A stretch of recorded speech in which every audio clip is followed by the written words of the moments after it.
Dinimiz ta'limotlari milliyligimiz bilan, milliy qadriyatlarimiz bilan chambarchas bog'lanib ketgan. Bir bo'lib ketgan. Buni ajratishlikning ham imkoniyati yo'q. Masalan, ota-onaning hurmati. Ota-onaning hurmati bizning milliy qadriyatimizga aylanib ketgan. O'zi aslida shariatning hukmi. Dinimizda ota-onani hurmat qilish bor. Ularga ihson qilish bor. Ularga yaxshilik qilish bor. Dinimiz qadriyatlari ham shu. Milliy qadriyatlarimiz ham shu. Hammasi bir-biriga chambarchas bog'liq.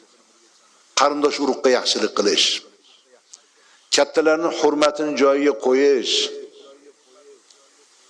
kichiklarga rahm shafqat qilish dinimiz ta'limotlarida bor. Bu millatchiligimizga aylanib ketgan. Millatchiligimizga aylanib ketgan.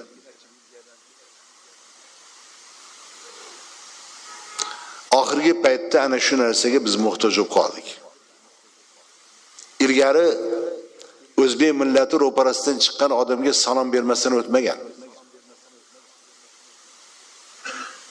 To'g'rimi? Ya hozir salomni so'rab olasiz. Agar o'shanda ham qabul qilsa,